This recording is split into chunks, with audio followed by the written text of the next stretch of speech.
یحییٰ بن یعمر سے روایت کی۔ انہوں نے کہا کہ سب سے پہلا شخص جس نے بصرہ میں تقدیر سے انکار کی بات کی معبد جہنی تھا۔ میں یعنی یحییٰ اور حمید بن عبد الرحمن حمیری حج یا عمرے کے ارادے سے نکلے۔ ہم نے آپس میں کہا کاش رسول اللہ صلی اللہ علیہ وسلم کے صحابہ میں سے کسی کے ساتھ ہماری ملاقات ہو جائے تو ہم ان سے تقدیر کے بارے میں ان آج کل کے لوگوں کی کہی ہوئی باتوں کے متعلق دریافت کر لیں۔ توفیق الہی سے ہمیں حضرت عبداللہ بن عمر بن خطاب رضی اللہ عنہما مسجد میں داخل ہوتے ہوئے مل گئے۔ میں اور میرے ساتھی نے ان کو درمیان میں لے لیا۔ ایک ان کی دائیں طرف تھا اور دوسرا ان کی بائیں طرف۔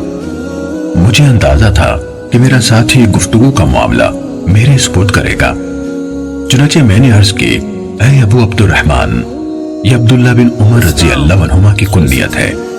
واقع یہ ہے کہ ہماری طرف کچھ ایسے لوگ ظاہر ہوئے جو قرآن مجید پڑھتے ہیں اور علم حاصل کرتے ہیں، اور ان کے حالات بیان کیے۔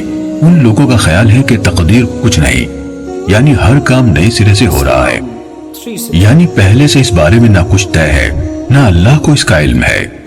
ابن عمر رضی اللہ عنہما نے فرمایا جب تمہاری ان لوگوں سے ملاقات ہو تو انہیں بتا دینا کہ میں ان سے بری ہوں اور وہ مجھ سے بری ہے۔ اس ذات کی قسم جس کے نام کے ساتھ عبداللہ بن عمر حلف اٹھاتا ہے، اگر ان میں سے کسی کے پاس احد پہاڑ کے برابر سونا ہو اور وہ اسے خرچ بھی کر دے تو اللہ تعالیٰ اس کی طرف سے اس کو قبول نہیں فرمائے گا یہاں تک کہ وہ تقدیر پر ایمان لے آئے۔ پھر کہا مجھے میرے والد عمر ابن خطاب رضی اللہ عنہ نے بتایا ایک دن ہم رسول اللہ صلی اللہ علیہ وآلہ وسلم کی خدمت میں حاضر تھے کہ اچانک ایک شخص ہمارے سامنے نمودار ہوا۔ اس کے کپڑے انتہائی سفید اور بال انتہائی زیادہ تھے۔ اس پر سفر کا کوئی اثر دکھائی دیتا تھا، نہ ہم میں سے کوئی اسے پہچانتا تھا، حتیٰ کہ وہ آ کر نبی اکرم صلی اللہ علیہ وسلم کے پاس بیٹھ گیا اور اپنے گھٹنے آپ کے گھٹنوں سے ملا دیے اور اپنے ہاتھ آپ صلی اللہ علیہ وآلہ وسلم کی رانوں پر رکھ دیے اور کہا اے محمد صلی اللہ علیہ وسلم، مجھے اسلام کے بارے میں بتائیے۔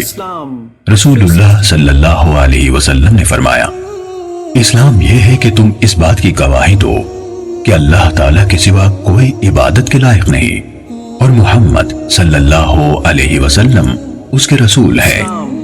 نماز کا اہتمام کرو، زکوٰۃ ادا کرو، رمضان کے روزے رکھو، اور اگر اللہ کے گھر تک راستہ طے کرنے کی استطاعت ہو تو اس کا حج کرو۔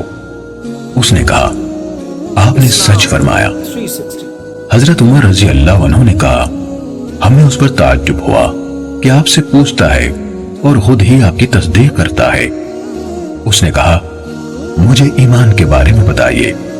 آپ نے فرمایا یہ کہ تم اللہ تعالیٰ، اس کے فرشتوں، اس کی کتابوں، اس کے رسولوں اور آخری دن یعنی یوم قیامت پر ایمان رکھو اور اچھی اور بری تقدیر پر بھی ایمان لاؤ۔ اس نے کہا آپ نے درست فرمایا۔ پھر اس نے کہا مجھے احسان کے بارے میں بتائیے۔ آپ نے فرمایا یہ کہ تم اللہ تعالیٰ کی عبادت اس طرح کرو گویا تم اسے دیکھ رہے ہو، اور اگر تم اسے نہیں دیکھ رہے تو وہ تمہیں دیکھ رہا ہے۔ اس نے کہا تو مجھے قیامت کے بارے میں بتائیے۔ آپ نے فرمایا جس سے اس قیامت کے بارے میں سوال کیا جا رہا ہے وہ پوچھنے والے سے زیادہ نہیں جانتا۔ اس نے کہا تو مجھے اس کی علامات بتا دیجئے۔ آپ نے فرمایا علامات یہ ہے کہ لونڈی اپنی مالکہ کو جنم دے، اور یہ کہ تم ننگے پاؤں، ننگے بدن، محتاج بکریاں چرانے والوں کو دیکھو کہ وہ اونچی سے اونچی عمارتیں بنانے میں ایک دوسرے کے ساتھ مقابلہ کر رہے ہیں۔ حضرت عمر رضی اللہ عنہ نے کہا پھر وہ سائل چلا گیا۔ میں کچھ دیر اسی عالم میں رہا، پھر آپ صلی اللہ علیہ وآلہ وسلم نے مجھ سے کہا اے عمر، تمہیں معلوم ہے کہ پوچھنے والا کون تھا؟ میں نے عرض کی اللہ اور اس کا رسول زیادہ آگاہ ہے۔